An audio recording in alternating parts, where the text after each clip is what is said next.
We're coming on the air with breaking news on another shooting involving Border Patrol, this time out of Arizona, as in Minneapolis. We've heard about this from the president in the last couple of minutes, saying he's de-escalating with a reshuffling of the roster, so to speak. We're live on the ground with new numbers showing Americans feel ICE is going too far, all just ahead of the president's speech in Iowa any minute. And speaking of that agency, why ICE is going to Italy for the Olympics, the mayor of Milan calling it a militia and wondering, can they say no to President Trump? We are live in Milan with the backstory. Then the new backlash over a new documentary about America's next top model. That was a moment where I realized, oh my God, I think we built a monster.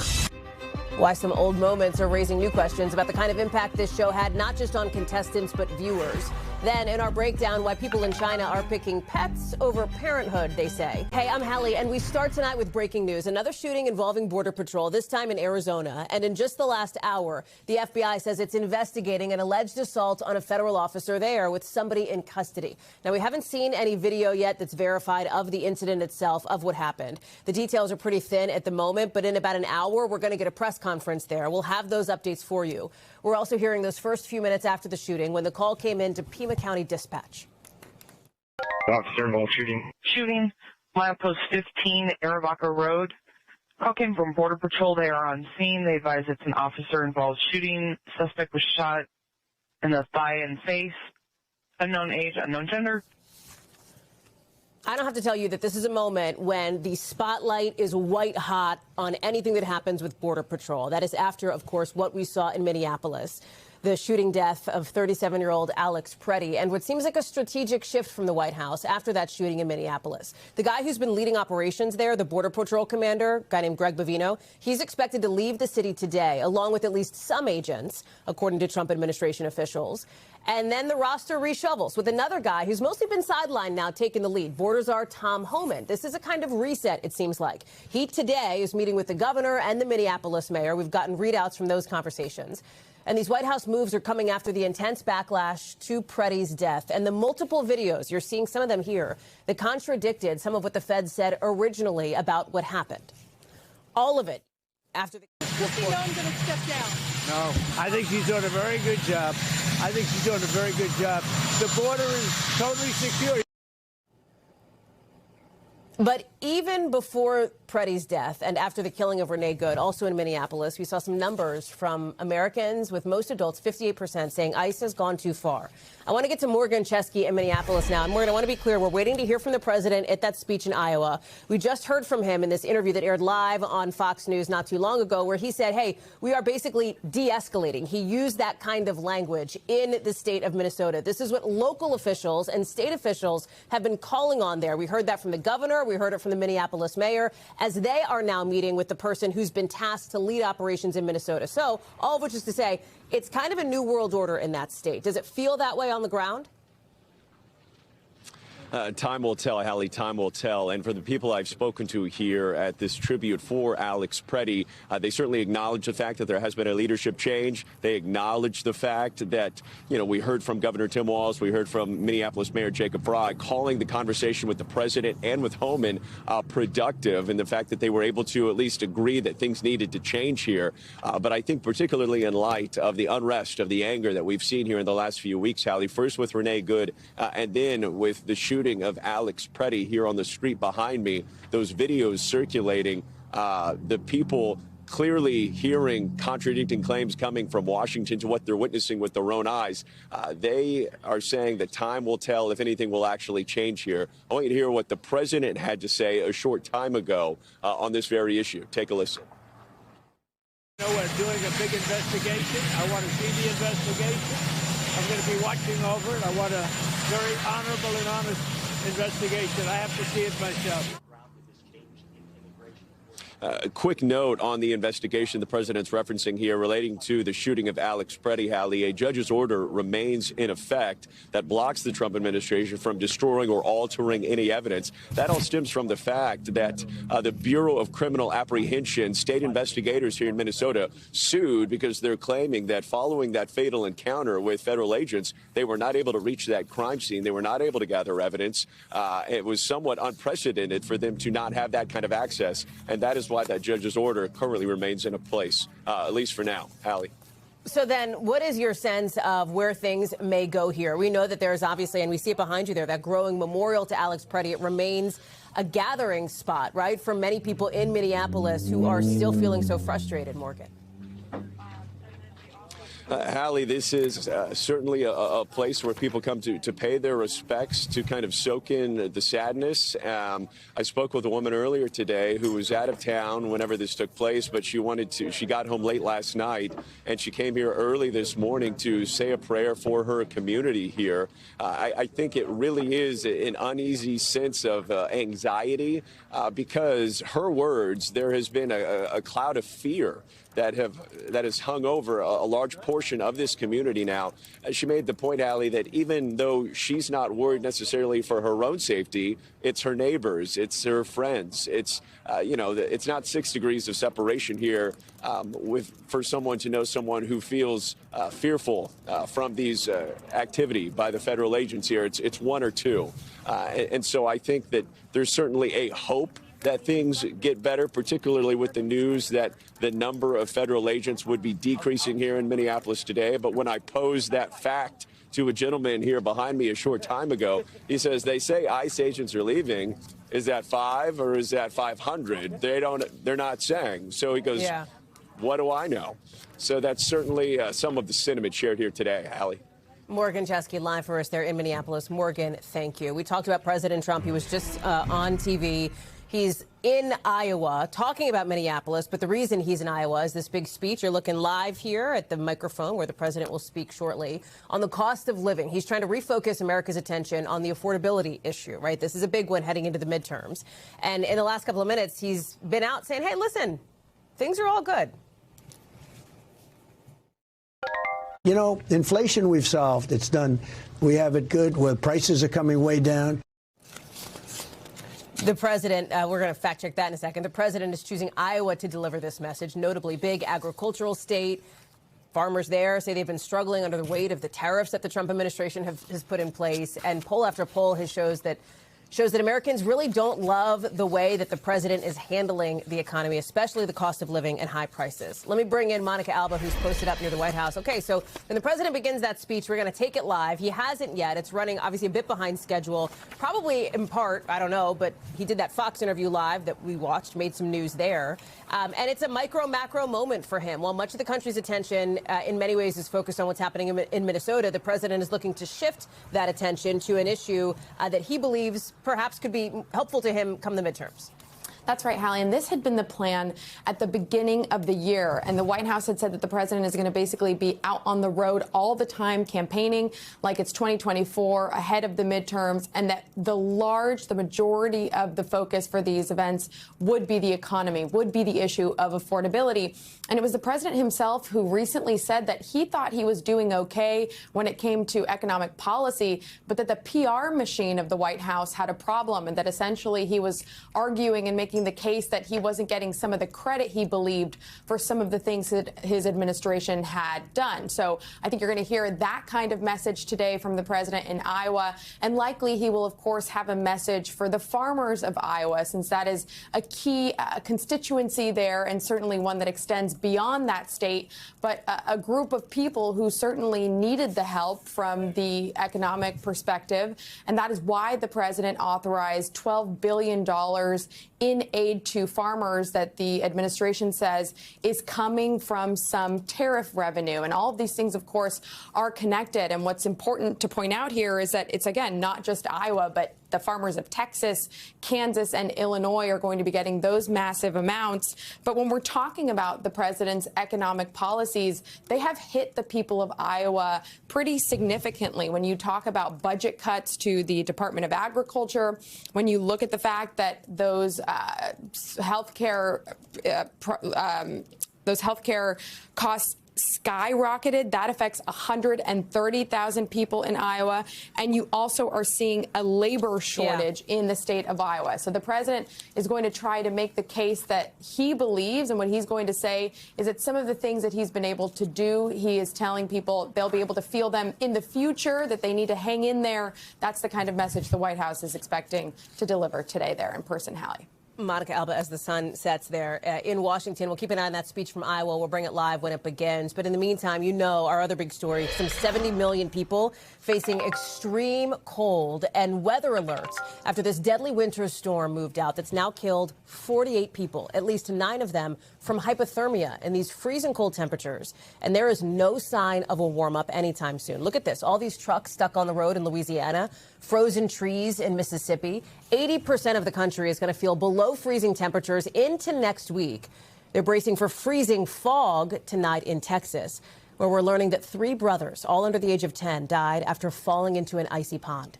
And in New York City, 10 people have been found dead outside in the cold. You're looking at some of the ice covering the Hudson River.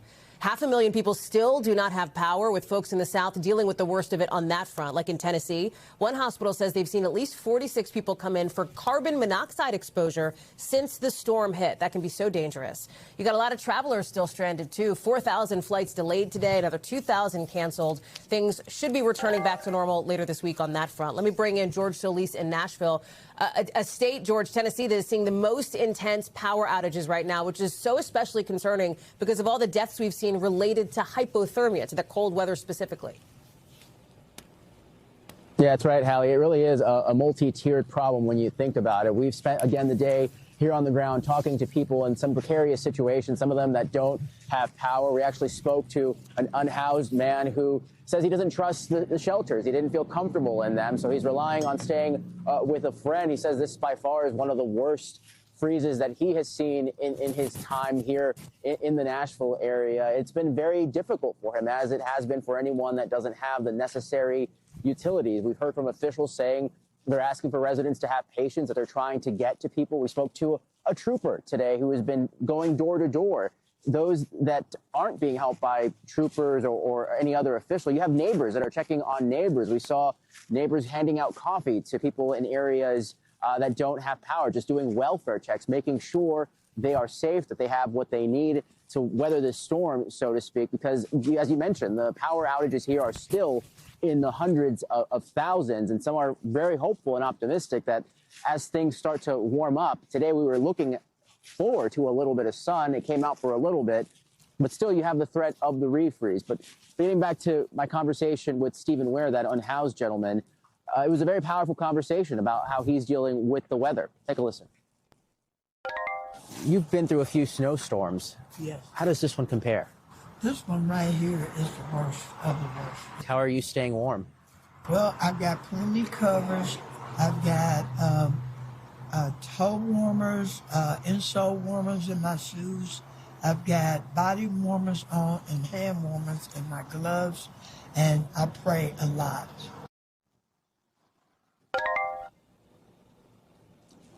Yeah, a lot of folks doing a lot of that around here, Hallie. And again, with this icy grip that this week continues to have here with these temperatures not looking to increase anymore, a lot of people just wondering when that warm-up will come, because there's still so much cleanup to be done here, Hallie. There's also this issue, the carbon monoxide concerns that have been raised, right? 1 death from carbon monoxide poisoning in Louisiana. We mentioned more than 40 people reported at the hospital where you are in Nashville with carbon monoxide exposure. Yeah, that's right. And that's the messaging from officials, right? You often hear it, that you should not be using those space heaters or using your stovetop, if you have a gas one, as a source of heat. Luckily, anyone that we've encountered today who has been cooking and has that ability to have natural gas has not been doing that. But obviously, it is a major concern, as I'm listening to the trees above me, some of that falling ice from some of these trees, because, again, they are still very much frozen here. And with these temperatures continuing to dip, and more of them potentially falling on power lines, it could just be a much bigger mess. And those numbers could, unfortunately, keep spiking in terms of the outages, Hallie. George Solis, thank you very much for that. Appreciate it. Also tonight, the NTSB chairwoman says she is angry about that deadly midair crash between a passenger plane and an Army chopper over D.C. last year, because she says the deaths of those 67 people could have been prevented and that the cause went way beyond simple human error. The NTSB could choose to focus on a simple moment, on what happened immediately prior to an accident, on the individuals involved. But that's not the whole picture. In its final report, the NTSB is also showing these animations recreating what the pilots may have seen in their final moments. That's the chopper's view on the left, airplane's view on the right. In an attempt, really, it seems to illustrate how the lack of visibility, the lack of communication led to this horrific crash that led to so many lost lives. Tom Costello was at the hearing. He's joining us now. You were there. I mean, the night that plane went into the river, you were there. And you've been covering every minute of this in the aftermath since. And now, here it is with, I think the anniversary is 2 days away. It's Thursday. That's right. And the investigation is moving forward. It's wrapping up. Well, this is it. This is the final NTSB report. 19,000 pages of evidence. 19,000 pages, a 500-page report. And if you're looking for a single smoking gun, there isn't one. There were multiple failures on multiple layers, and that's what she was getting to here. That's why this is so frustrating. There were family members of those who died in the audience today, and some of them decided they had to turn their heads when the NTSB, understandably, the NTSB played out new video of the midair crash, but they also played the animation that you just showed, and maybe we could just take those two pieces of animation because this is striking here. On the left, I want you to look, that's the helicopter's point of view. On the right is the plane's point of view. This is not real video. This is recreated animation based on all the data. Now, you're wondering, what is that cracked windshield look on the left? They just circled the helicopter, or pardon me, on the left, they just circled the plane. That's the chopper's point of view. And then on the right, they're circling the chopper coming up. You see it there? The problem, you see that distorted view on the left? That's because they were wearing night vision goggles. So they got kind of this quasi-weird color scheme. They might, a little bit of it's green or a little bit of it. There it is. That's the chopper view right there. So you can see what they're looking through, right? That green is is the night vision goggles that they were wearing. The helicopter's call sign was Pat 25. That's why it says that up in the upper right. So the chopper is coming up the river, and they were told, pass behind the RJ, the regional jet. Okay, he immediately said, copy, pass behind the RJ. But which RJ? Which plane? The evidence today would suggest he never actually identified which plane he was supposed to be looking at. And we now know that military chopper was flying 100 feet too high, and as a result was flying right into the path of that regional jet. Now, there's multiple failures here. They're not blaming these pilots because the altimeter data they had was bad. The Army knew it was bad, but guess what? Never told the pilots, never told the chopper pilots. Separately, the NTSB, okay, here we go again. Now, this is Pat 25. This is now the view. You're looking at the view from the plane, right? Pat 25 is off on the right. The plane from the view, the shot from the view, trying to come into the runway in the distance, and suddenly, out of nowhere, here comes Pat 25 up on the right-hand side. So fast. It's so fast. It was so fast, they never had a chance. Neither one of them saw the other one coming. It happened so fast. But to the point that the military chopper was not transmitting its precise location because under Army rules, they turned it off. So, I mean, we've got many failures here. Why did the control tower not be more precise to the chopper and to the plane? Look out for each other. There's the crash video right there. Just stunning. There it is. Yeah. Stunning. What happened in the tower? Why didn't they warn that these two aircraft more precisely? What about the military? What about, I mean, the FAA had been warned. There were 15,000 incidents at Reagan National between choppers and planes over the previous 4 years?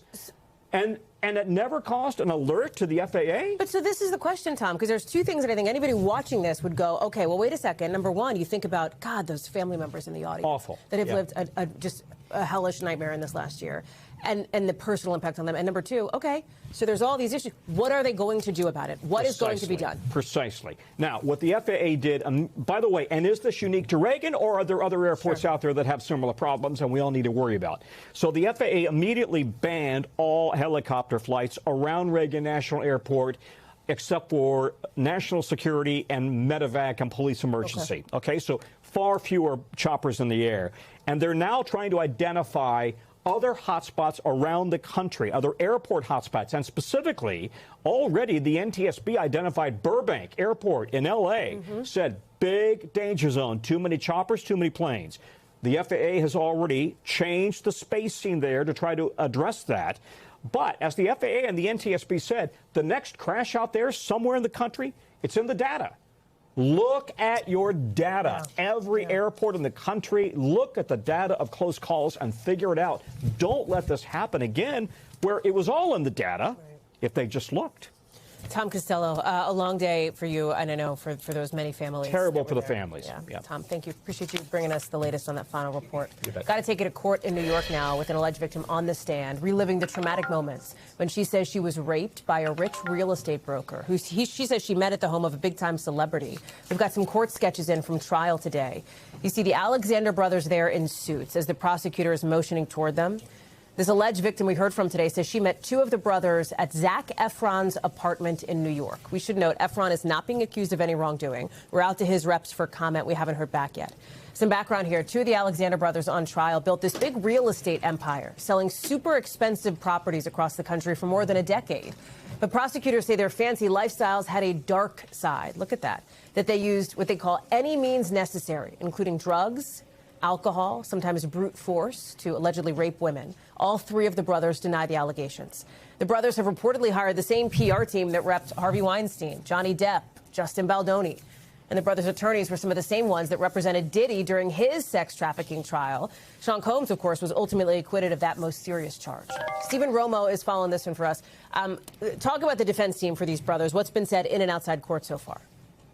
Yeah, Hallie, some disturbing accusations here. The more we hear from both sides of this, we can already see how the arguments are going to be shaping up. We heard in opening statements today. Instead of trying these brothers separately, they're all being tried together with this superseding indictment, not going for sexual assault or rape charges, but going for sex trafficking, which is drawing a lot of comparisons to the most recent one in public memory, which is the Diddy trial. We heard from prosecutors today saying these men planned these assaults against women and girls, flying them to expensive vacation spots before forcibly raping them or using drugs or alcohol to do that same thing. The defense saying this was just dating. We have a quote here from an attorney for Orrin Alexander that he says they liked and pursued women at nightclubs, bars, restaurants, apps. This is not trafficking. This is dating. This is hooking up. So we're seeing a much different picture, of course, being painted by the prosecution and the defense.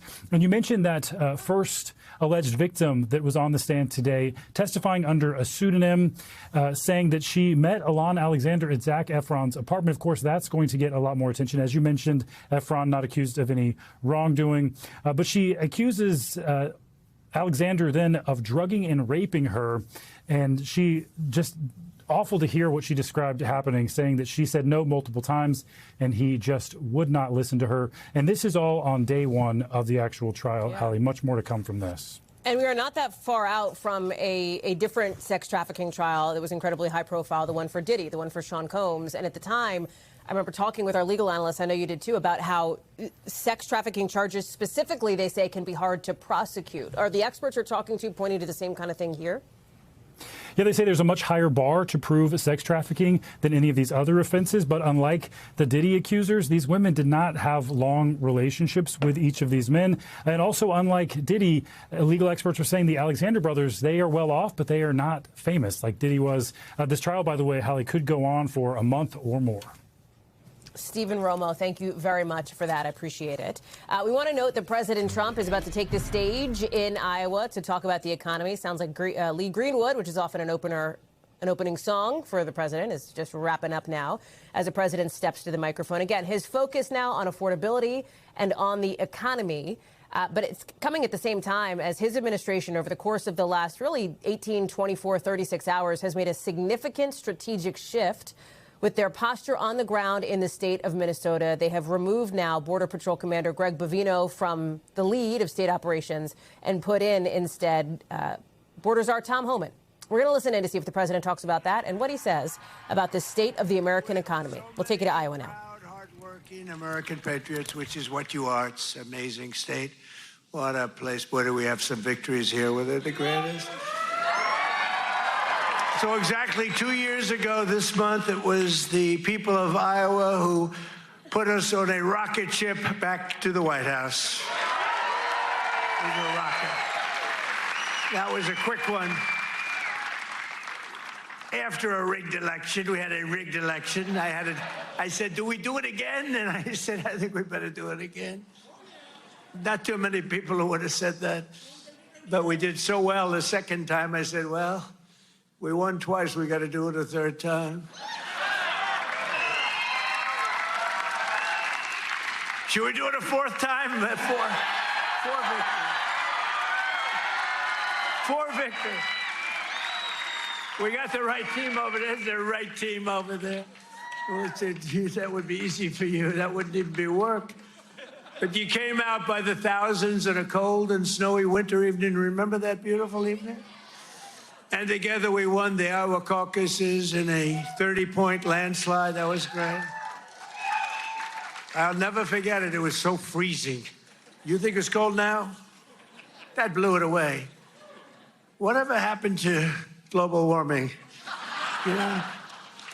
Now it's, it's like one of those things. But it was the coldest night. I remember it was way below zero. And they say, sir, you don't have to come till 10 or 11 o'clock because the caucus takes longer. And I got a call at, let's say the polls closed at 7. Sir, you've won. I said, I won what? They told me 10 o'clock.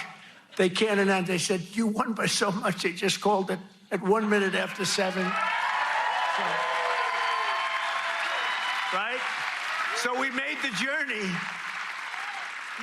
And we made that journey through all the cars and everything else, and we made a speech. But what an evening that was. Then in November, we won the state by a massive landslide. That was incredible in the election. And we then went on to win all swing states, all 7 of them. They said 7 swing. Well, he could win 4 of them. He's doing very well. But we won 7. We won the Electoral College 312 to 226. We won the popular vote for the first time of any Republican in many decades by millions and millions of votes. And we won a category that's very important.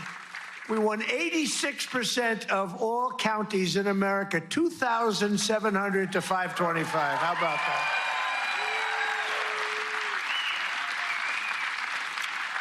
Other than that, we didn't do too well.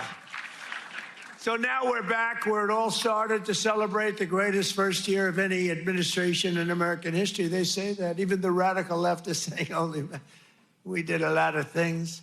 12 months ago, Joe Biden handed us a mess. We inherited the legacy of record high inflation, the highest inflation in the history of our country. They say the fake news, that's a lot of fake news.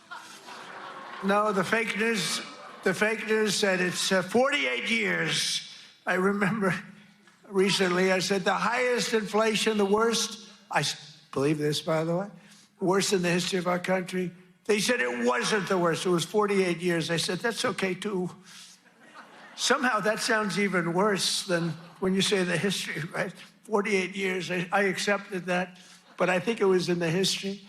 A mass invasion of our border and our country was being laughed at all over the world. We were being laughed at. We were a joke. We're not a joke anymore.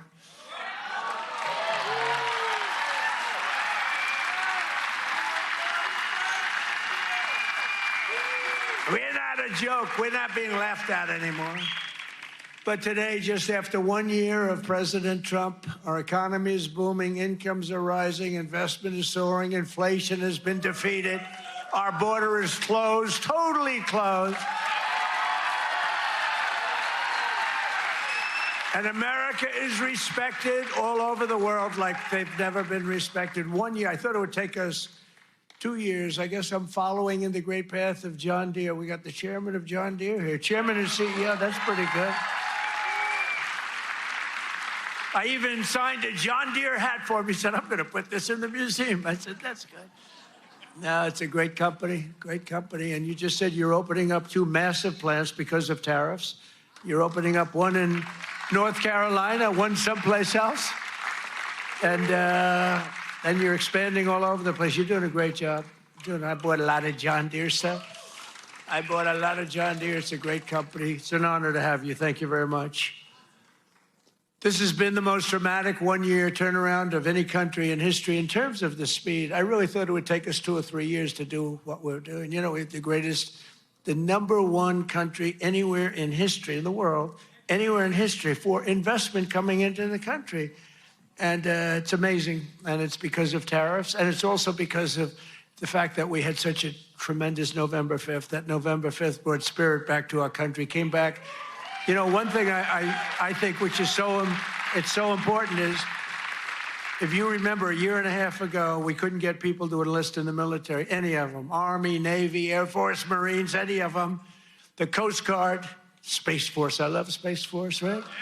We couldn't get them, and even police departments, they couldn't get anybody with a uniform that represented the country. We couldn't get them. And today, we have the single greatest recruitment numbers in the history of our military. The police forces are loaded. Law enforcement is loaded up. And everybody wants to be a policeman, a fireman. They want to be in the military, any branch. I mean, we literally, they couldn't get them. A year and a half ago, nobody wanted to be in the military. Now everybody wants to be in the military. It's an amazing thing that's happened, an amazing turnaround. And all because we have a president who does something very simple, puts America first, right? Right?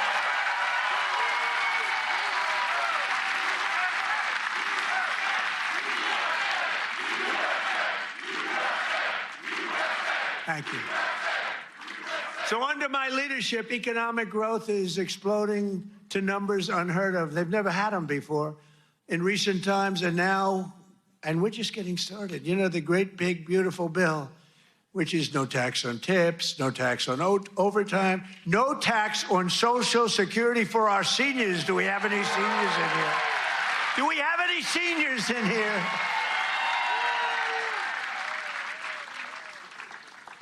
One of the fake news said, he did that because he doesn't want to pay tax on his Social Security. Don't you believe? That's what I never thought of. These are sick people. But despite the fact that we've just really started, it's just kicking in because we inherited such a horrible situation with all of the high prices and the inflation and everything else. And by the way, the open borders, we had millions, and everything you see today wouldn't happen. They opened the borders, but we had a 5.4%. And since the election, the stock market is at 52 all-time highs, adding $9 trillion in value to your savings, retirement account, and 401ks. So 401k people, I mean, of which you got a lot of people. Does anybody have a 401k in the audience? A lot of people.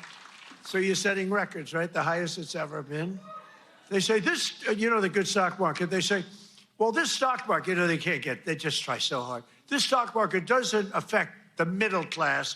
I say it does. What about a 401k? What about all the other things? What about the fact that they're making more salary than they've ever made?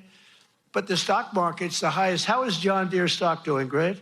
All-time high? It's all-time. Everyone, I don't have to even ask the question. I mean, I made a lot of people rich. Me, I just keep working.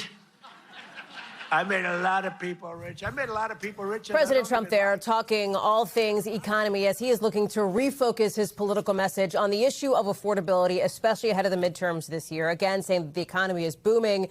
He says inflation has been defeated. Obviously, we have seen where the numbers are as it relates to inflation. And Americans in polling continue to say, most of them, that they don't feel great about how the president is handling the economy right now. We've got our White House correspondent Monica Alba monitoring the president's speech in case of any other news. We will bring that to you if we get any. But for now, we've got a number of other headlines to get through, including another one that has a nexus to the Trump administration, and that is about TikTok, right? As we are looking at the TikTok so-called spinoff now, it is also settling a big social media addiction lawsuit right before jury selection in this first of its kind trial started today. So this was a lot. This was a lot kind of going down earlier. This trial centers around a 19-year-old who says she got addicted to social media even as a kid. She blames TikTok and other apps for her depression, for suicidal thoughts. And when you think of addiction lawsuits, you may think first of like the big tobacco lawsuits we've seen play out over the years, with social media now being accused in kind of a similar way over how they're designed to hook people. TikTok is one of 4 companies being sued here. Snapchat has also settled. That leaves Meta and YouTube still fighting this. Meta CEO Mark Zuckerberg and the head of YouTube are both expected to testify in the trial. They've argued there's no clear link between using social media and addiction. Brian Chung is joining us now. And Brian, even with this TikTok settlement, it is still really a milestone moment, right? Yeah, it is still a milestone moment. And we have to remember that this is just the first step in this really massive trial that's expected to take, in some cases, months. What we're talking about here, as you mentioned, is a 19-year-old that is suing 4 companies, or had been suing 4 companies: TikTok, Snap, Google's YouTube, as well as Meta, Instagram, and also Facebook, alleging that because of the addictive nature of those social media apps, she became addicted, and it caused and or made worse her mental health issues. So you can imagine this is a landmark lawsuit where if the companies are held liable, again, it's too early to say that, but if a court and the jury rules that they are liable for that mental health decline, well, you can imagine all these other lawsuits that these companies would then be opened up to. As you mentioned, TikTok and Snap have settled outside of this court, which leaves now only Meta as well as Google in court. We did get a statement from Meta ahead of this jury selection saying, quote, "We strongly disagree with these allegations and are confident the evidence will show our long-standing commitment to supporting young people." They point to some of these measures that they've put in place to give parents a little bit more control over what their kids can see. Google offering a similar statement saying, quote, that parents have these robust controls, and they say that the allegations in these complaints are simply not true, to summarize some of those statements here. So again, this is a huge trial. There's jury selection, so it's going to be basically up to the public courts to kind of decide exactly what is the liability for these companies in this case. But a fascinating case that we'll see how it pans out, with Mark Zuckerberg actually expected to testify in February. And as you point out, really kind of a watershed moment in this push to kind of hold tech companies liable for some of this stuff. We should talk about this, too. TikTok and Snap may have settled in this lawsuit, but they're still part of more than a dozen other trials that could play out later this year, right? Like, this is not the end of the road for them. Yeah, and this specific case is about one specific 19-year-old who we don't have named because she was a minor when she alleges these social media apps became addictive and harmful to her. But as you imagine, there are a lot of other cases floating around, not just in California, but in other states as well. New Mexico is another one that we'll be watching very closely. A lot of these suits are getting wrapped together. In California, this particular suit is going to be the first of, I believe, 9 that will be litigated. But again, this is the first domino to fall. And even the social media companies, in fact, one of them telling us on background that they're really watching this as well, because it is going to be the first litmus test, if you will, of how the legal system assesses a social media company's liability for someone's addiction and or then the mental health decline that could be associated with that.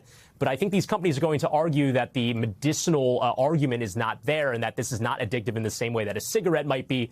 But again, will a jury decide the same thing? That is the open question here, and we'll have to see. Brian Chung, thank you very much for that. Appreciate it. Also tonight, some new backlash over what could be a pretty explosive docuseries coming out soon about the early 2000s era cultural phenomenon known to all of us as America's Next Top Model. We're talking like 7 million viewers for some of its more popular episodes, so a ton of people tuning in. With Tyra Banks, the host. Remember this? She's big time featured in this doc. Even as now the first ever winner of that reality show is slamming this whole thing. Posting online, "I think people psychoanalyzing the show 20 years later with a woke lens is absurd." We've reached out to Netflix and reps for Banks for their response to this. We haven't heard back. Remember, the show faced controversy even at the time for pushing models to lose a ton of weight, to do potentially dangerous photo shoots. They even put on a so-called race swap challenge in the name of winning the competition. In 2020, Banks acknowledged there were really off choices, which she called, made on the show. Here's a clip of it from when the show aired. Tight milk cute, bro. Got milk? Oh, got milk? I got you, sweetie. I got you. You're not gonna go. Couple more. Brittany, best shoot to date. And now in this docuseries, the show's judges, including Banks, are talking about all of it.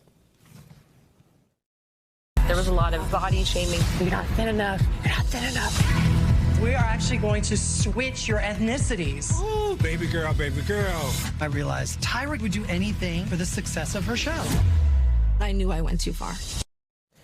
People may also remember another moment from the show. We'll slow down the moment when Miss J. Alexander puts hands around the waist of one of the contestants there. Let me bring in Darren Karp for more on this. Tyra in the trailer, Tyra Banks, Darren, and it's good to have you with us. Thanks for being on. Says that the American people, she says at one point, it sounds like what she's saying is the people wanted to see the intensity, and that's why she kept going. Here's how she put it. Let me play that. Or let me put what we're hearing from people online. Don't blame that on us. We never asked you to show us racism. Now, Tyra, you're not about to gaslight us by saying this is what the people wanted. No, this is what you wanted as well. The things that they put those girls through back in the day was absolutely wild. So that's some of the backlash to this, Darren. How do you see it? I mean, is this something that could have an impact on Banks, on the sort of legacy, if you will, of the show, quote unquote?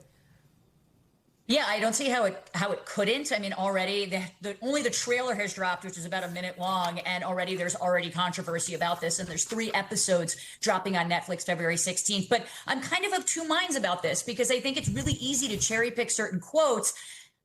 If the public didn't want it so much, they might have scaled back. It might not have been a successful show. We might not have all this controversy. But do I think Tyra also was responsible in pushing all of these horrible things, especially through a lens of 10, 20 years later?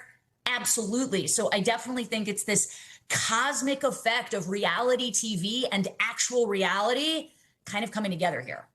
It's also not just Next Top Model. Netflix has put out a docuseries on, you remember The Biggest Loser? People remember that too, another like early 2000s cultural thing. There is a business clearly that is at least to a degree successful, or Netflix wouldn't do it, behind putting out documentaries like this, calling out that reality TV culture at the time. Yeah, I mean, listen, I'm heavily into the unscripted world, and I think people don't, same as the news. I mean, people don't want to necessarily see all things sunny and all things great and reconciliation. They want to see controversy. They want to see people in pain and torture and kind of coming back from that and redemption. What I remember from The Biggest Loser is a lot of controversy coming about how terrible it was that people lost weight, and also some contestants saying that they were happy that they were on the show. And I think that is a perfect mix. I don't think it's all bad and all good. It's really interesting to kind of reflect on this lens 20 years later and see how far we've come. But without doing that, we can't really see how far we've come without acknowledging where we came from and maybe the bad behaviors that kind of occurred, especially 20 years ago. Darren Karp. Darren, thank you very much for that. We'll be watching to see when this thing comes out. Appreciate you being on. NBC News covers hundreds of other stories every day. And because it can be tough to read or watch or listen to them all, our bureau teams have done it for you. This is what they tell us is going down in their regions in a segment we call The Local. Out of our Southern Bureau, the measles outbreak in South Carolina is now the biggest in the country since the virus was declared eliminated like 25 years ago. Now nearly 800 people have the measles in that state. That's more now than the West Texas outbreak we were watching last year. Health officials in South Carolina say some 570 people are either in quarantine or in isolation.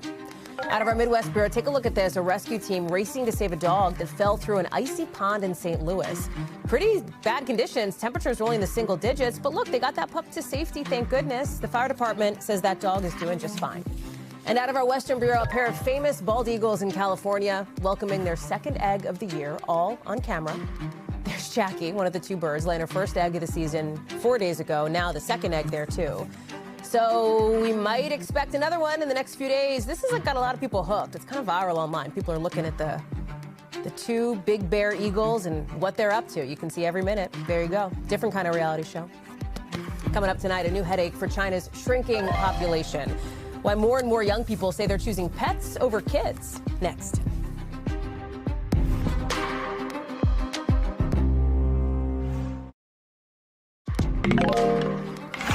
So some of the new questions now over why ICE is heading to Italy for the Olympics. DHS says they're sending a unit as part of the security detail for the American delegation to the Games. But the mayor of Milan does not sound in any way thrilled about it. This is a militia that kills. It's clear that they are not welcome in Milan. There's no doubt about it. Can't we just say no to Trump for once? To be clear, this is a different unit of ICE than the arm of the agency that's leading that immigration crackdown we're seeing here in this country. This unit is called HSI, Homeland Security Investigations. They have offices in more than 50 countries. They've gone abroad as part of the security detail to other Olympics before, so it's not totally out of the ordinary. I want to get to Claudia Lavanga in Rome for us now. So that headline, sort of ICE in Italy for the Olympics, sort of has some people asking, wait a second, what? But there is a precedent for it, right?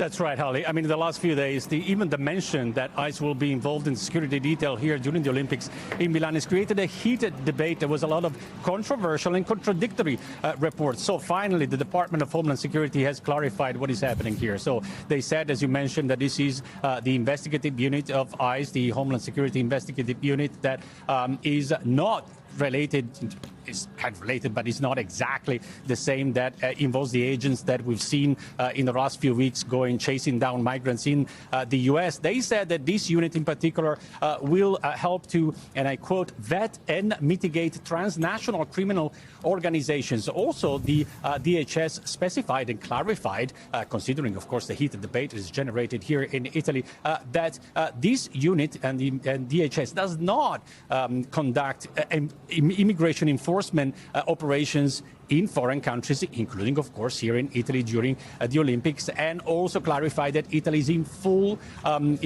control of the security operation here. But that has not stopped, of course, a lot of anger and reaction from people around here and politicians, as you've seen in your intro, Hallie. This has reached the level of the prime minister there, right? I mean, this has reached the highest levels of government overseas. Yeah, well, you've seen, everybody's had an opinion on this. You've seen what the mayor of Milan, this city, has said. He said they are not welcome. He called them a militia that kills. But then he went all the way up to the foreign minister, Antonio Tajani, who today said that he's been as critical as everybody, even more, about the methods that were employed by ICE agents that we've seen also, here in Italy on our TV screens, of the methods deployed in American cities that attracted a lot of criticism all over the world, including in Italy. But he said, well, let's not overreact, because it's not like the Nazi SS are coming to town, Hallie. Claudio Lavanga, Claudio, live for us there in Milan, in Italy, where everybody's looking at that. Thank you, Claudio. Appreciate that. Let's get you over to the 5 things our team thinks you should know about tonight. Number 1, the families of 2 men killed by one of the American boat strikes in the Caribbean are now suing the Trump administration. The boat was hit in October, traveling from Venezuela to Trinidad, according to the suit. The administration says the men were part of a group of narco-terrorists, but the family says they were fishermen and farm workers. This first-of-its-kind lawsuit accuses the U.S. of wrongful death and extrajudicial killings. The Pentagon tells NBC it does not comment on ongoing litigation.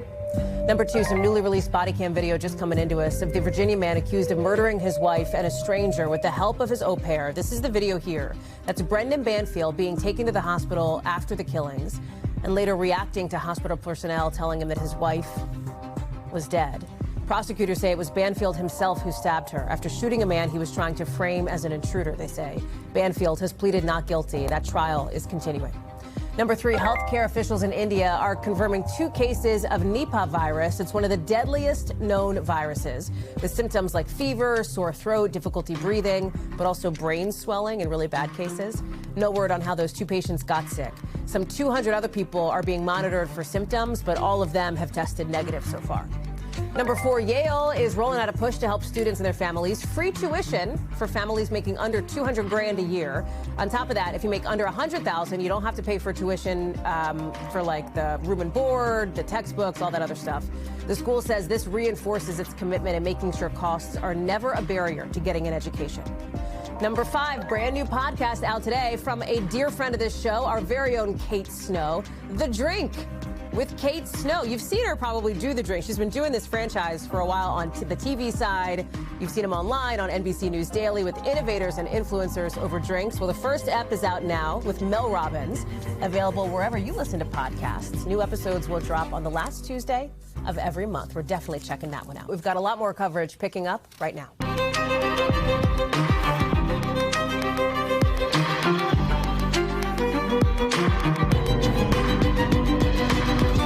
We are coming on the air with breaking news on another shooting involving Border Patrol, this time out of Arizona. Officials there about to speak any minute, as the president in just the last hour says in Minneapolis he's de-escalating with a reshuffling of the roster, so to speak.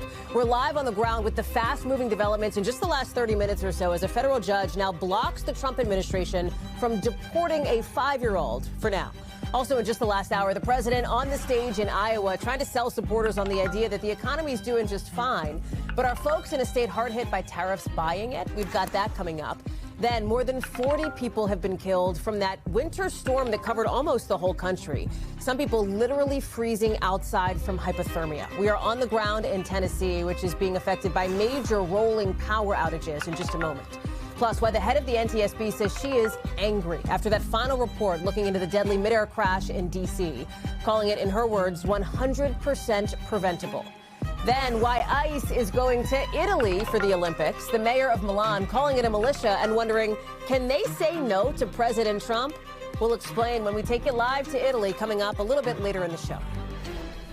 Hey, I'm Hallie, and we begin tonight with breaking news. A number of pieces of breaking news developing in just the last little bit. Starting with that shooting involving Border Patrol, this time in Arizona, another shooting. That's where the FBI says it's investigating an alleged assault on a federal officer there with somebody in custody. Now, we haven't seen any verified video of that incident yet. No angles from eyewitnesses. Details are pretty thin at the moment, but that may change like any second because a press conference is set to begin basically now. We're going to bring that to you. We're going to bring you the updates as we get them. As you might imagine, intense spotlight on all things related to Border Patrol is coming as we have seen what has happened and what has unfolded in Minneapolis over the last 2 days. The focus there sharpening and what seems like a strategic shift from the White House after that deadly shooting involving the feds in that city. We're just learning in the last half hour or so that a federal judge in Texas has blocked the Trump administration from removing a man they detained last week with his 5-year-old son. Remember, we first told you about the feds bringing him in a few days ago. The president is saying it is time to cool the tensions. He says that we need to de-escalate, or that we are de-escalating. That's because there's been a bit of a shift in who's in charge. The guy who's been leading operations in Minnesota, that Border Patrol commander, Greg Bovino, he's expected to leave Minneapolis today. You see him there throwing something into the crowd. Some agents are also expected to leave, according to Trump administration officials. But this roster reshuffles now with another guy who's mostly been sidelined now taking the lead, Border Czar Tom Homan. In a kind of reset, he met today with the governor and the Minneapolis mayor. That's significant, right? There's been a lot of talk about the tensions between the state, the local officials, and the feds. So now at least everybody's talking. All of this, of course, from the White House is coming after that intense backlash to the shooting and killing of Alex Pretti and the multiple videos you're seeing here that contradicted some of what the feds said originally about Pretti's death. Even before that, but after the killing of Renee Good, also in Minneapolis a few weeks ago, most adults, 58%, said ICE has gone too far. We've got team coverage. Julie Sirkin is live for us on Capitol Hill, where we are starting to see, Julie, some very notable sentiments coming from Republicans in the president's own party. But I want to start with Morgan Chesky, live on the ground in Minneapolis. Help us understand a couple of things here. Let's start with the breaking news on this court order related to this 5-year-old boy. You heard the president reference this child in an interview earlier on Fox News. Explain what happened and what this court order means. Yeah, Hallie, this is 5-year-old Liam Ramos, the photo capturing him outside of his home whenever he was taken into ICE custody on January 20th went absolutely viral. And essentially what we've heard is that a judge has filed a temporary restraining order that will prevent Liam and his father from being sent out of Minnesota to a detention facility of sorts. This news is coming as we learn more about the initial circumstances that led to their detainment. And again, another case of kind of conflicting stories. A witness saying that when ICE agents approached their home there, they heard someone inside yelling, "Don't take the child." Meanwhile, a DHS spokesperson saying that Liam's father fled the scene, left Liam behind as he attempted to evade agents. So at this point, they will be remaining in Minnesota for the time being. And that's something we've learned just within the last 30 minutes or so, Hallie. There's also obviously a shift now that has happened on the part of the White House, on the part of the Trump administration. We'll get to the politics of that in just a second with Julie Sirkin. But on the ground in Minneapolis, Morgan, you've heard the president suggest that he wants to de-escalate here. I actually think that we might have that sound from the president in that interview late today. Let me see if we can play it. You know, we have Tom Homan there now. We put him in there. He's great. And they met with the governor, the mayor, everybody else, and we're going to de-escalate a little bit. Is that sentiment, like, is that what you're seeing on the ground? Have you sensed a de-escalation with the conversations between the Minnesota governor, the Minneapolis mayor, Tom Homan, who's now come in to take the lead on this operation? I think everyone here that I've spoken to, Hallie, who has gathered at the memorial for Alex Pretti that continues to grow by the day, they are certainly aware of this change in leadership here. They're also aware that their local leader, Mayor Jacob Fry, and at the state level, Governor Tim Walz, have spoken with Homan. Both of those men calling it a productive conversation. The governor saying it needs to be an ongoing dialogue, but the mayor making it clear that they will not uphold federal laws here. They will continue to do what they have been doing. And he said that he stressed to Mr. Homan that this ongoing action here by federal officers needs to end as soon as possible. Again, though, he did call it a productive convo. People here, Hallie, they are watching and waiting to see what comes next. I think following the death of Renee Good, people told me that they could have never imagined that could have taken place the way in which it did. Then to have the loss of Alex Pretti in this manner, with so much video captured from so many angles and such conflicting reports coming from Washington to what people witnessed with their own eyes. There is a lot of apprehension still here, as well as a feeling of fear. Cautious optimism is not something that I've encountered just yet here, Hallie. Okay. Morgan Chesky live for us there on the ground in Minneapolis. Morgan, thank you. I want to bring in Julie Sirkin on Capitol Hill. And what's notable, Julie, so listen, senators had a snow day yesterday. They're back today for the first time since the shooting and killing of Alex Pretti. And now you are hearing calls for Kristi Noem, the Department of Homeland Security Secretary, to step down from at least one Republican, right? In President Trump's own party. Yeah, Hallie, so far it's just one Republican, that is Senator Thom Tillis of North Carolina. He was running onto the Senate floor to vote. We asked him super briefly if he has confidence in Kristi Noem, and he said, quote, "No, not at all. I think she should go." Later on, my colleague Frank Thorpe got him extensively speaking on camera, essentially criticizing the job that Noem and Stephen Miller have been doing, saying that he cannot think of one productive thing or one thing that she should be proud of in her body of work as the Secretary of the Homeland Security Department. And so this is definitely significant. Of course, Tillis has criticized the administration on multiple things. So notable that he's the only and first Republican coming out to make this step. I'll tell you, though, I just asked Senator Hallie that same question, and he deferred back to the president, saying, well, the president has confidence in her. Same thing with Leader Thune, the majority leader. None of them actually willing to defend the work that she has done in leading that agency in these operations that we've seen that have turned deadly in Minnesota and other places. But certainly notable that Tillis now coming out and making that kind of statement, Hallie. There does seem to be at least some bubbling consternation with somebody else in the Trump administration, and that's Stephen Miller, who's seen in many ways as the architect of this hardline immigration crackdown. Yeah, there definitely is, and that's what Tillis pointed to. But I'll also just add here that the real power that Congress has here, Hallie, is funding. And even though Hawley didn't defend Noem, didn't defend Miller, he still said he would vote to fund the Department of Homeland Security. Republicans calling for investigations. We started off the day with a list of about 12. Leader Thune called for an investigation on the floor.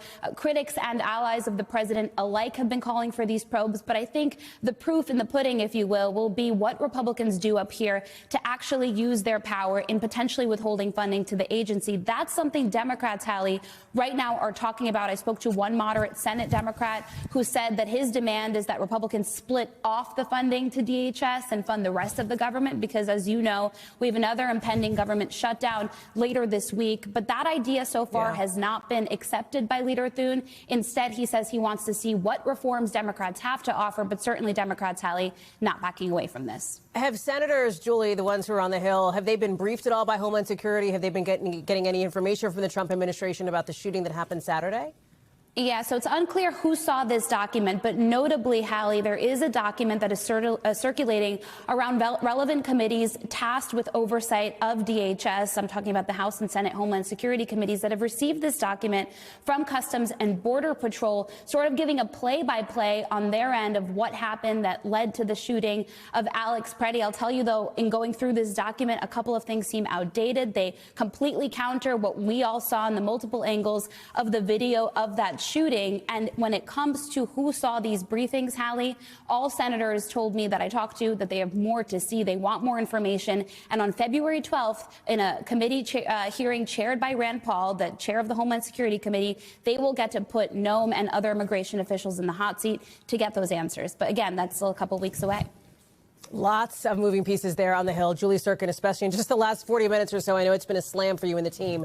Thank you very much for bringing us those late-breaking developments. Also happening now over in Iowa, President Trump, earlier when he was there in an interview talking about Minneapolis, now talking economy. There he is live. He is giving those remarks in what sounds like a campaign-style speech, suggesting that the economy is doing well, as he's trying to sell to his supporters this idea that the affordability is manageable, basically, trying to refocus America's attention on that. Here's a little bit of that. Just after 1 year of President Trump, our economy is booming, incomes are rising, investment is soaring, inflation has been defeated. This is a message we've heard from President really since the start of the year, when he and his team have taken this strategic shift to try to focus on the economy, choosing Iowa to deliver this message. Big ag state struggling under the weight of Trump administration tariffs, according to farmers there. Poll after poll shows that Americans just don't feel the way that the president says they should be feeling. Most of them, you can see, only 37% of Americans say they approve, 37 to 43% of how the president is handling the economy. Let me bring in Monica Alba, who is posted up near the White House here. And that is the same disconnect that former President Biden dealt with before the 2024 election. Trying to say to people, the economy's doing well, but people were like, we don't feel that. The same dynamic is happening again in a midterm year for President Trump.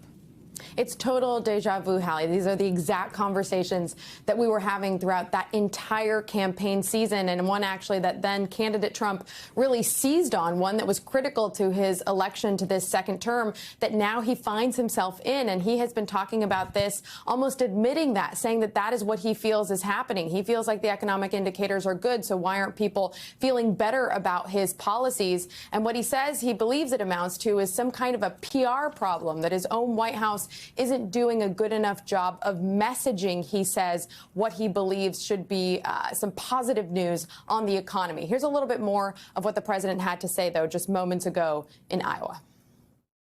I wrote a check for $12 billion because we have so much money from the tariffs coming in. So you couldn't have done that before. We're a rich country now. I hope we win that Supreme Court case. You know, we have people that are China-oriented. They have people from literally that very China-oriented and foreign country-oriented trying to stop that, but we'll get it done one way or the other.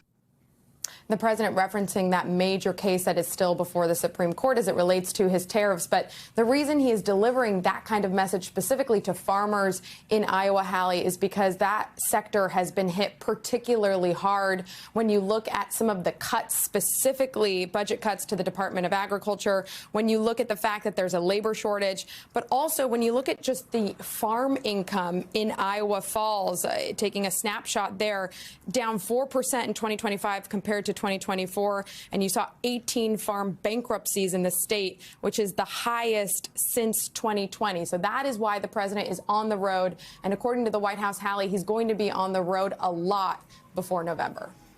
Monica Alba, super interesting. Monica, thank you very much for bringing us those late details as the president is live there in Iowa.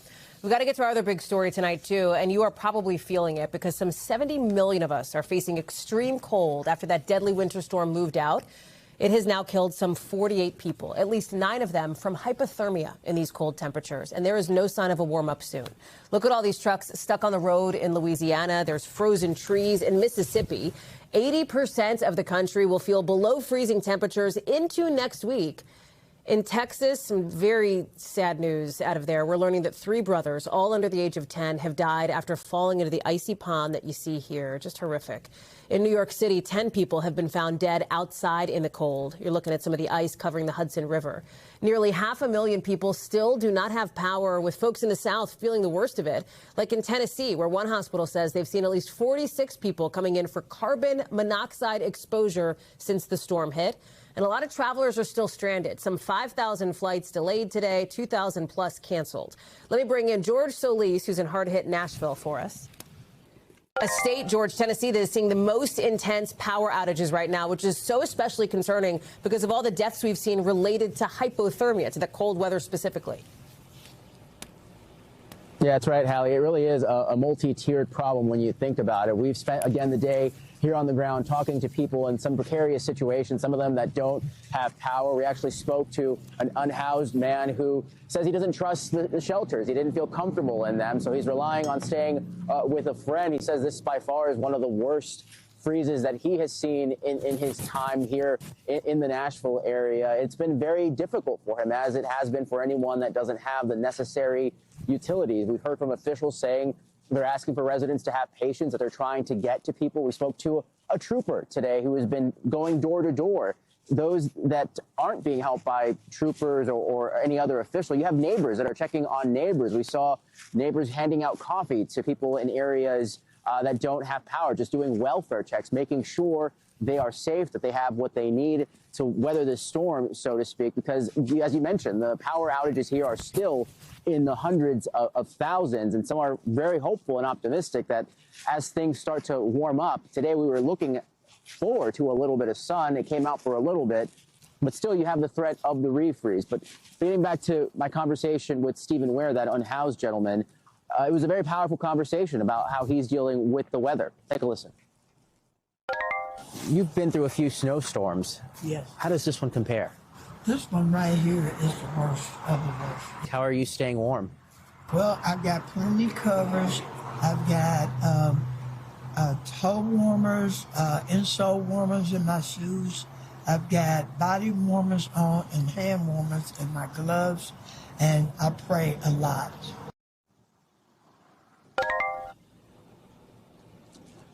Yeah, a lot of folks doing a lot of that around here, Hallie. And again, with this icy grip that this week continues to have here with these temperatures not looking to increase anymore, a lot of people just wondering when that warm-up will come, because there's still so much cleanup to be done here, Hallie. There's also this issue, the carbon monoxide concerns that have been raised, right? One death from carbon monoxide poisoning in Louisiana. We mentioned more than 40 people reported at the hospital where you are in Nashville with carbon monoxide exposure. Yeah, that's right. And that's the messaging from officials, right? You often hear it that you should not be using those space heaters or using your stovetop, if you have a gas one, as a source of heat. Luckily, anyone that we've encountered today who has been cooking and has that ability to have natural gas has not been doing that. But obviously, it is a major concern, as I'm listening to the trees above me, some of that falling ice from some of these trees, because, again, they are still very much frozen here. And with these temperatures continuing to dip, and more of them potentially falling on power lines, it could just be a much bigger mess. And those numbers could, unfortunately, keep spiking in terms of the outages, Hallie. George Solis, thank you very much for that. Appreciate it. The NTSB chairwoman tonight saying she is angry about that deadly midair crash between a passenger plane and that Army chopper over D.C. last year, because she says the deaths of those 67 people could have been prevented and that the cause went way beyond simple human error. This was 100% preventable. Frankly, having a helicopter route crossing runway 33 with only 75 feet that means 75 feet of vertical separation. What that means is 75 feet at best separating a helicopter and civilian aircraft. Nowhere in the airspace is that okay. In its final report, the NTSB also shows some of these animations that recreate what the pilots might have seen in their final moments. That's the chopper view on the left, the helicopter, the airplane view on the right, attempting to show how the lack of visibility, the lack of comms led to this. I want to bring in Tom Costello, who's joining us now. The night that plane went into the river, you were there, and you've been covering every minute of this in the aftermath since.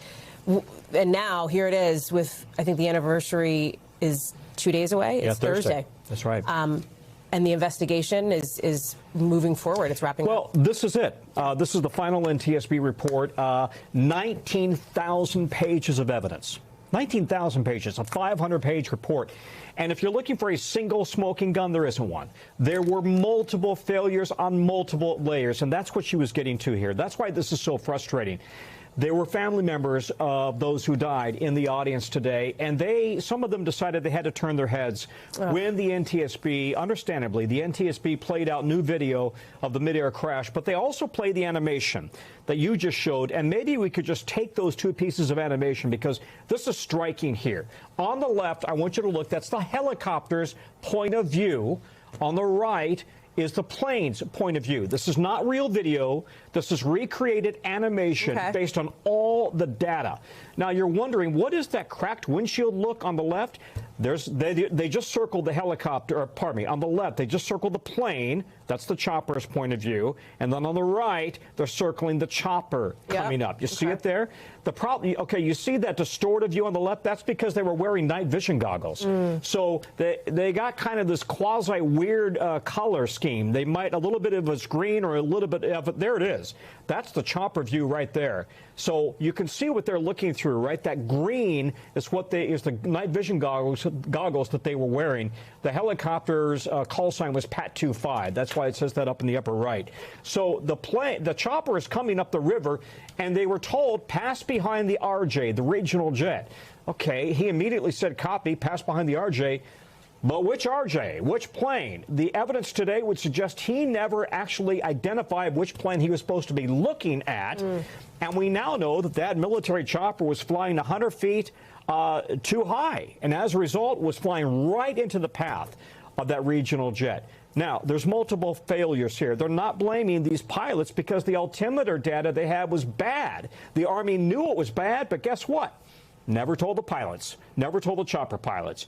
Separately, the NTSB, okay, here we go again. Now, this is Pat 25. This is now the view. You're looking at the view from the plane, right? Pat 25 is off on the right. The plane from the view, the shot from the view, trying to come into the runway in the distance, and suddenly, out of nowhere, here comes Pat 25 up on the right-hand side. So fast. It's so fast. It was so fast, they never had a chance. Neither one of them saw the other one coming. It happened so fast. But to the point that the military chopper was not transmitting its precise location because under Army rules, they turned it off. So, I mean, we've got many failures here. Why did the control tower not be more precise to the chopper and to the plane? Look out for each other. There's the crash video right there. Just stunning. There it is. Yeah. Stunning.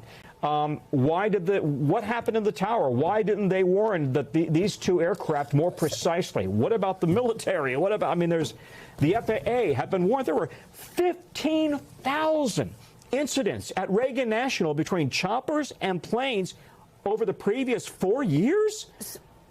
And it never caused an alert to the FAA? But so this is the question, Tom, because there's two things that I think anybody watching this would go, okay, well, wait a second. Number one, you think about, God, those family members in the audience. Awful. That have lived just a hellish nightmare in this last year. And the personal impact on them. And number two, okay, so there's all these issues. What are they going to do about it? What is going to be done? Precisely. Now, what the FAA did, by the way, and is this unique to Reagan, or are there other airports out there that have similar problems and we all need to worry about? So the FAA immediately banned all helicopter flights around Reagan National Airport except for national security and medevac and police emergency. Okay, so far fewer choppers in the air.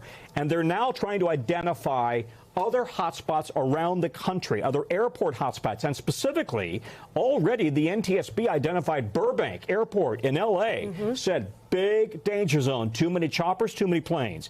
The FAA has already changed the spacing there to try to address that. But as the FAA and the NTSB said, the next crash out there somewhere in the country, it's in the data. Look at your data. Every airport in the country, look at the data of close calls and figure it out. Don't let this happen again where it was all in the data if they just looked. Tom Costello, a long day for you, and I know for those many families. Terrible for the families. Yeah. Tom, thank you. Appreciate you bringing us the latest on that final report. You bet. So we've got a major breaking update coming into us on the situation in Minneapolis with new details now on the death of Alex Pretti on Saturday. We are now learning, according to a document that is circulating on Capitol Hill, that two federal officers, two feds, according to DHS, fired their guns in the shooting of Pretti on Saturday in Minneapolis. I want to bring back Julie Sirkin on this. And Julie, you very briefly referenced this document. I know that you and the team have had a chance to take a closer look at it. Explain to us what it is and what it says about these two, I guess one's an agent, one's an officer whose guns were fired.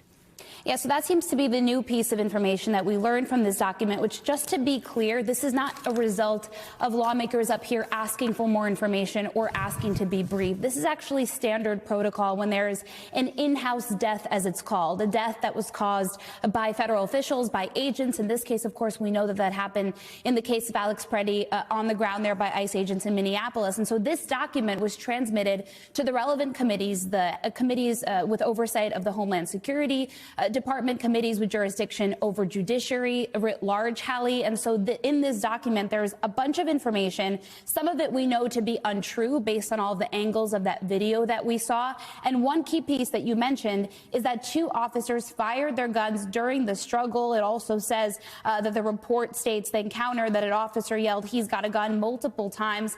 And then approximately 5 seconds later, this Border Patrol agent, it says, discharged his CBP-issued weapon.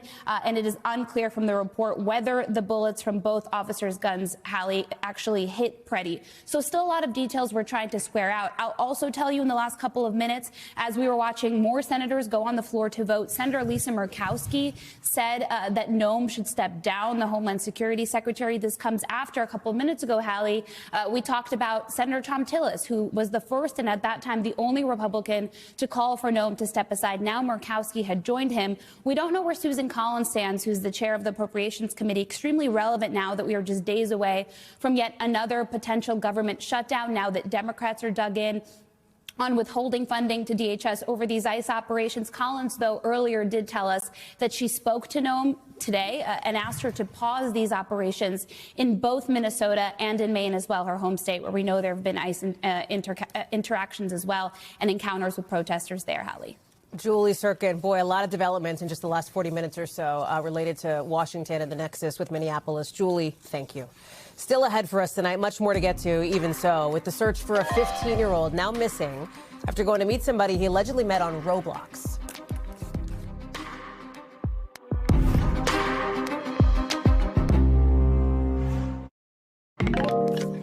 Let's take it to a New York federal courtroom today, where an alleged victim relived the traumatic moments when she says she was raped by a rich real estate broker who she says she met at the home of a big-time celebrity. You're looking at court sketches from trial today with the three Alexander brothers there in suits, the prosecutors motioning toward them. The person we heard from today says she met two of the brothers at Zac Efron's apartment in New York. We should note Efron's not being accused of any wrongdoing. We're out to his reps for comment, but haven't heard back.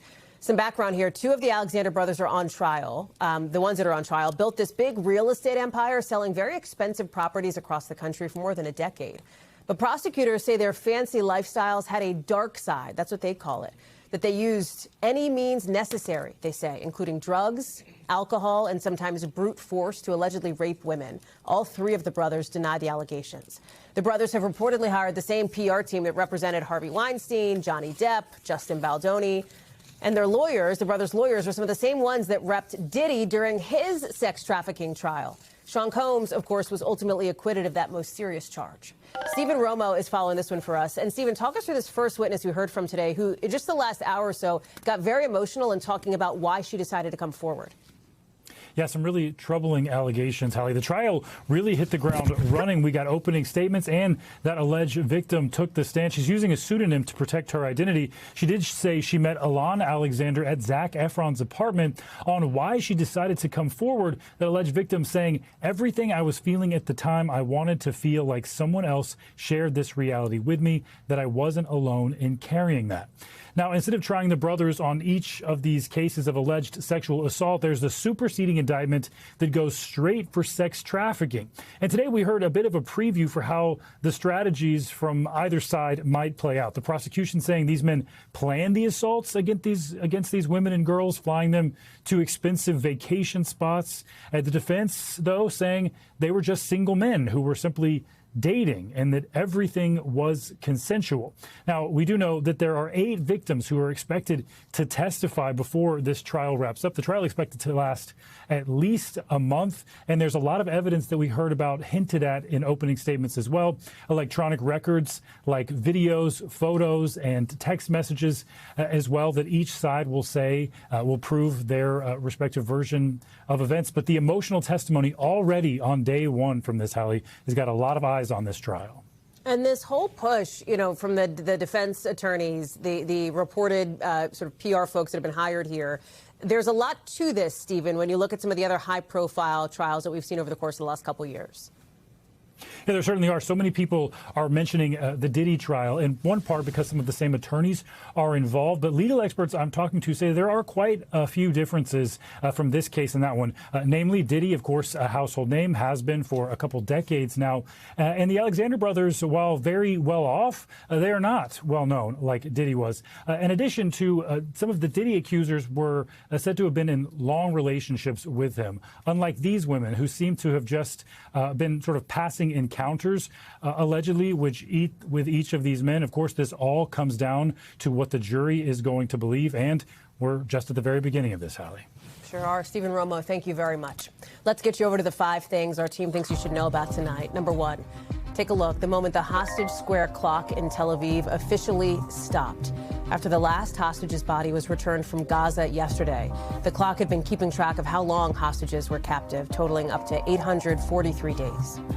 Number 2, health officials in India are confirming 2 cases of Nipah virus there, one of the deadliest known viruses. The symptoms can include fever, sore throat, a hard time breathing, but also, in severe cases, brain swelling. No word on how the 2 patients got sick.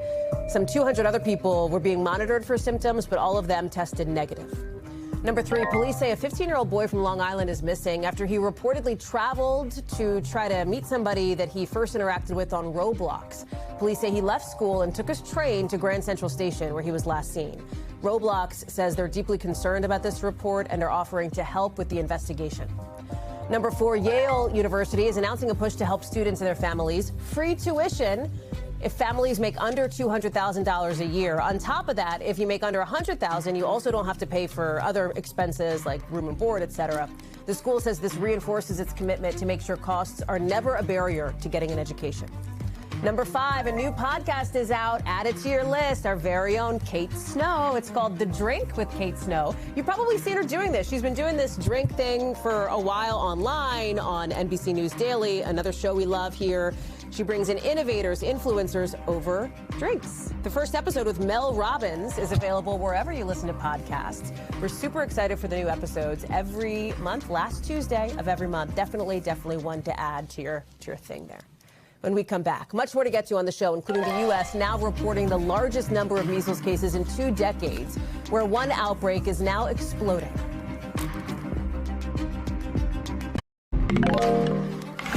So some of the new questions now over why ICE is heading to Italy for the Olympics. DHS says they're sending a unit as part of the security detail for the American delegation to the Games. But the mayor of Milan does not sound in any way thrilled about it. This is a militia that kills. It's clear that they are not welcome in Milan. There's no doubt about it. Can't we just say no to Trump for once? To be clear, this is a different unit of ICE than the arm of the agency that's leading that immigration crackdown we're seeing here in this country. This unit is called HSI, Homeland Security Investigations. They have offices in more than 50 countries. They've gone abroad as part of the security detail to other Olympics before, so it's not totally out of the ordinary. I want to get to Claudio Lavanga in Rome for us now. So that headline, sort of ICE in Italy for the Olympics, sort of has some people asking, wait a second, what? But there is a precedent for it, right? That's right, Hallie. I mean, in the last few days, even the mention that ICE will be involved in security detail here during the Olympics in Milan has created a heated debate. There was a lot of controversial and contradictory reports. So finally, the Department of Homeland Security has clarified what is happening here. So they said, as you mentioned, that this is the investigative unit of ICE, the Homeland Security investigative unit that is not related, is kind of related, but it's not exactly the same, that involves the agents that we've seen in the last few weeks going in chasing down migrants in the U.S. They said that this unit in particular will help to, and I quote, vet and mitigate transnational criminal organizations. Also, the DHS specified and clarified, considering, of course, the heated debate is generated here in Italy, that this unit and DHS does not conduct immigration enforcement operations in foreign countries, including, of course, here in Italy during the Olympics, and also clarified that Italy is in full control of the security operation here. But that has not stopped, of course, a lot of anger and reaction from people around here and politicians, as you've seen in your intro, Hallie. This has reached the level of the prime minister there, right? I mean, this has reached the highest levels of government overseas. Yeah, well, you've seen, everybody's had an opinion on this. You've seen what the mayor of Milan, this city, has said. He said they are not welcome. He called them a militia that kills. But then he went all the way up to the foreign minister, Antonio Tajani, who today said that he's been as critical as everybody, even more, about the methods that were employed by ICE agents that we've seen also, here in Italy on our TV screens, of the methods deployed in American cities. That attracted a lot of criticism all over the world, including in Italy. But he said, well, let's not overreact because it's not like the Nazi SS are coming to town, Hallie. Claudio Lavanga, Claudio, live for us there in Milan, in Italy, where everybody's looking at that. Thank you, Claudio. Appreciate that. Also tonight, some new backlash over what could be a pretty explosive docuseries coming out soon about the early 2000s era cultural phenomenon known to all of us as America's Next Top Model. We're talking like 7 million viewers for some of its more popular episodes, so a ton of people tuning in. With Tyra Banks, the host. Remember this? She's big time featured in this doc. Even as now the first ever winner of that reality show is slamming this whole thing, posting online, I think people psychoanalyzing the show 20 years later with a woke lens is absurd. We've reached out to Netflix and reps for Banks for their response to this. We haven't heard back. Remember, the show faced controversy even at the time for pushing models to lose a ton of weight, to do potentially dangerous photo shoots. They even put on a so-called race swap challenge in the name of winning the competition.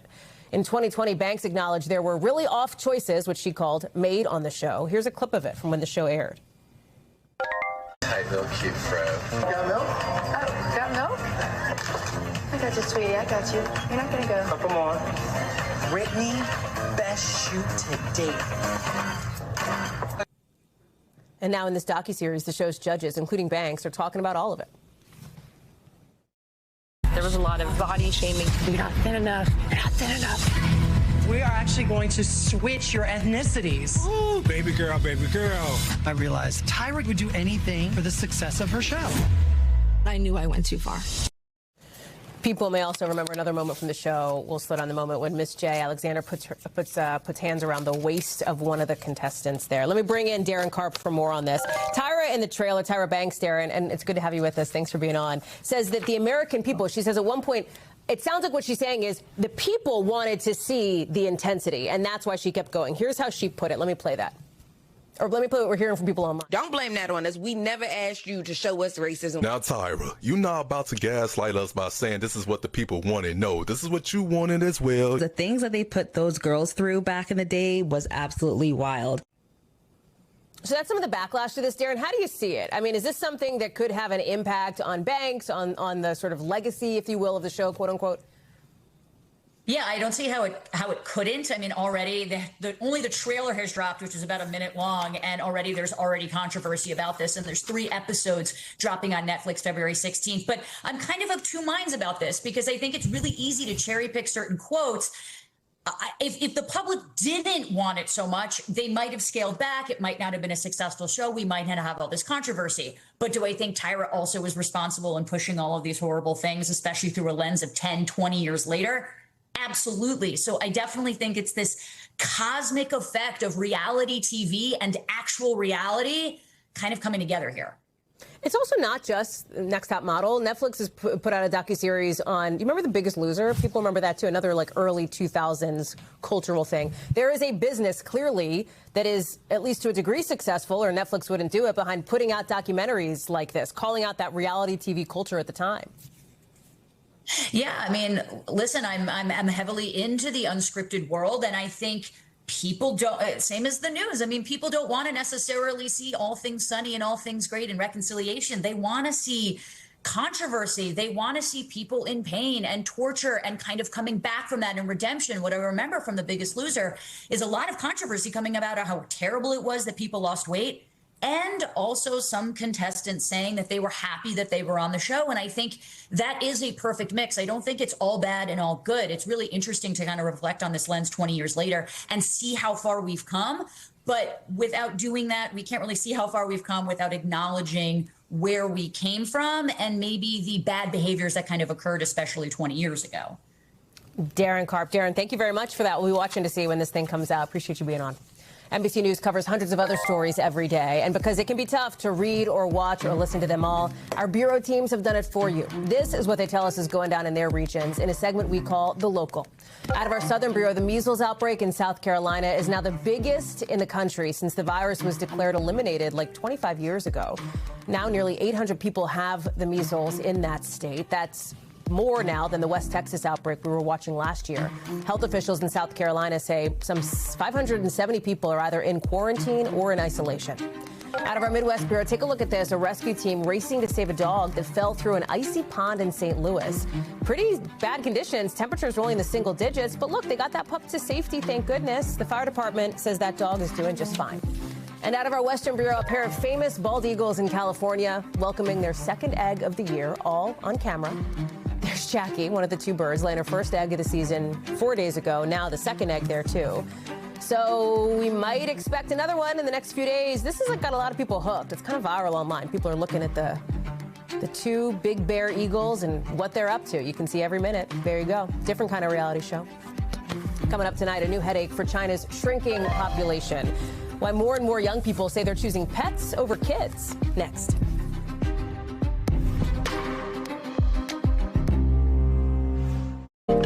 Also tonight, new data from the Census Bureau shows last year the American population didn't really go up all that much. It was one of the slowest growth rates in the country's history at about 0.5%. That's less than 2 million people. And we're not the only country taking a hit. China is clocking its lowest birth rate since the 40s.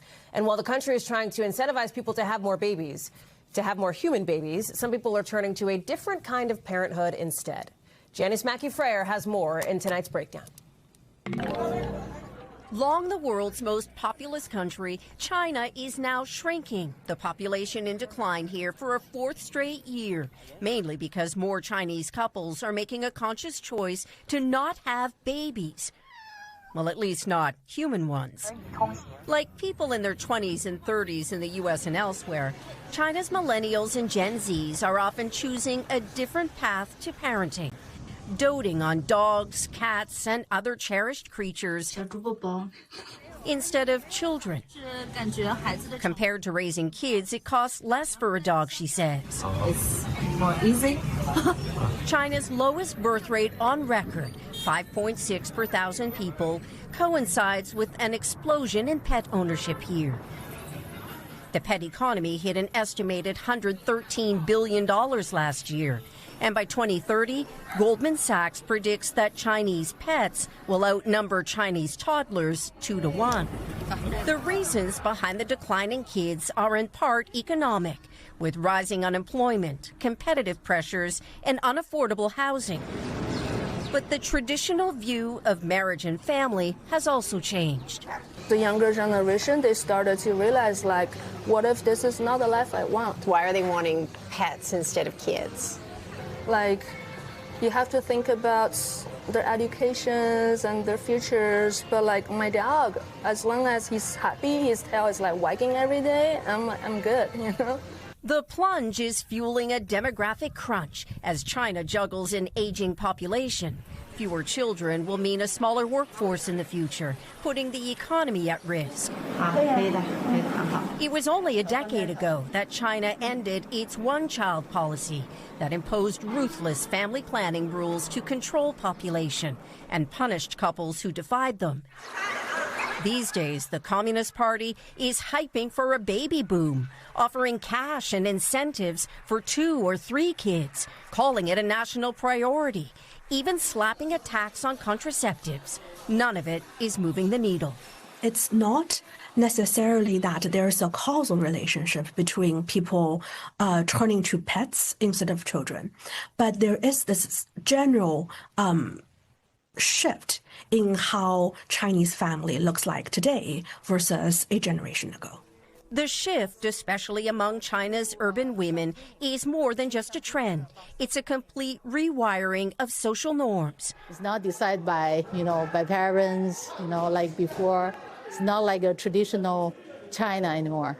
For Angela He, that has meant flexibility to change careers, open a gym, and still shop for her furry girl, Meitio. I buy her a lot of clothes. She's so cute, she's so cute. Attitudes have also changed dramatically. Up until 2022, dogs were classified as livestock.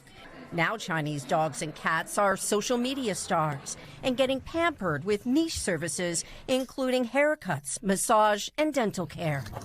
Groomer Gan Yishuan says most of her customers feel if they can't provide the best life for a child, there's emotional value in raising a pet to ease loneliness and financial pressures and to feel loved while living solo. It's like being a mom without the pain, she says. A new take on family here that's altering the landscape and leading the pack. Janice Mackey-Frere, NBC News, Beijing. We've got a lot more coverage picking up right now.